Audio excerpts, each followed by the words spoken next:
देने के लिए देश की पहली आदिवासी महिला जो पहुंची है देश के सर्वोच्च स्तर तक, सर्वोच्च पद तक, उन्हें बधाई देने के लिए खुद पहुंचे हैं प्रधानमंत्री नरेंद्र मोदी द्रौपदी मुर्मू के निवास स्थान पर। भारतीय जनता पार्टी के साथ जुड़कर द्रौपदी मुर्मू ने जो राजनीतिक सफर शुरू किया था उसको तय करते हुए वो पार्षद से ऊपर उठी, विधायक और उसके बाद राज्यपाल बनी और उसके बाद आज वो राष्ट्रपति पद के लिए चुनी जा चुकी हैं। जीत हो गई है उनकी स्पष्ट। और ऐसे में प्रधानमंत्री नरेंद्र मोदी और भाजपा अध्यक्ष जेपी नड्डा इस वक्त यहाँ द्रौपदी मुर्मू के निवास स्थान पर जो उन्हें आवंटित किया गया है, प्रधानमंत्री नरेंद्र मोदी पहुंचे हैं उन्हें बधाई देने के लिए। शैलेंद्र, ये हमारे लोकतंत्र की ताकत दिखाता है कि किस तरीके से जमीन पर कार्य करने वाली एक महिला को सर्वोच्च पद मिला और ये पल वाकई अनूठा है। देश के प्रधानमंत्री खुद पहुंचे हैं उन्हें बधाई देने।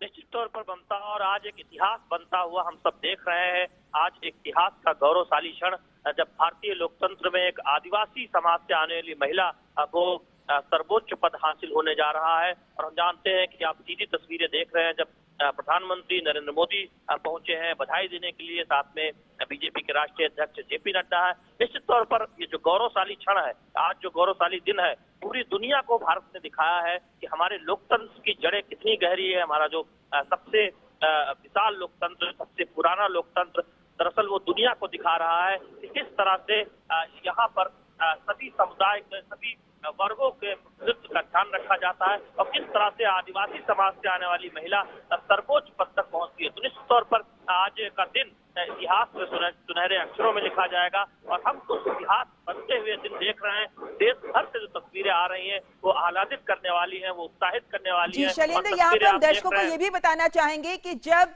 राष्ट्रपति चुनाव के आंकड़े स्पष्ट हुए जिन्होंने ये दिखा दिया कि द्रौपदी मुर्मू ही अगली राष्ट्रपति हैं देश की बन रही हैं, उसके बाद पहली बार इन दृश्यों के माध्यम से द्रौपदी मुर्मू मीडिया के सामने आई हैं जब प्रधानमंत्री नरेंद्र मोदी खुद उन्हें बधाई देने पहुंचे हैं। और जैसा कहा जाता है अभी तक वो बीजेपी की थी लेकिन अब वो देश की राष्ट्रपति बनने जा रही हैं।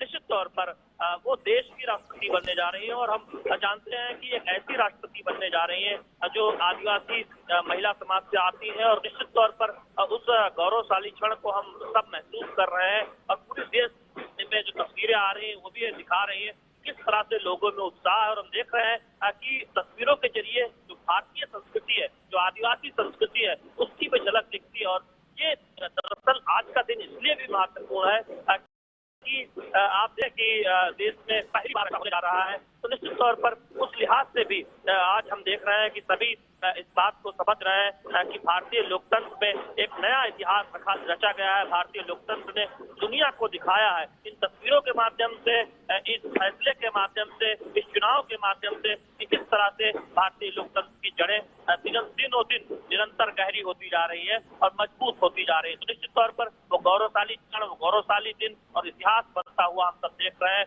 और उस इतिहास में जो तस्वीरें देश भर से आ रही है वो भी ये दिखाती है कि भारतीय समाज में, भारतीय लोकतंत्र में किस तरह से सभी को समाहित करने के, सभी को आगे बढ़ाने के, सभी को उच्च पदों तक ले जाने की क्षमता है और सबका साथ मिलता है, सबका समर्थन मिलता है। और हमने देखा कि न केवल एनडीए उम्मीदवार के तौर पर बल्कि एनडीए सहित तमाम दलों ने खुलकर समर्थन किया द्रौपदी मुर्मू का। और यही ताकत है हमारे लोकतंत्र की और यही ताकत है द्रौपदी मुर्मू जी के व्यक्तित्व की भी।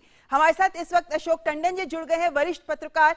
अशोक जी, देश की अगली राष्ट्रपति हो रही हैं, बन रही हैं द्रौपदी मुर्मू।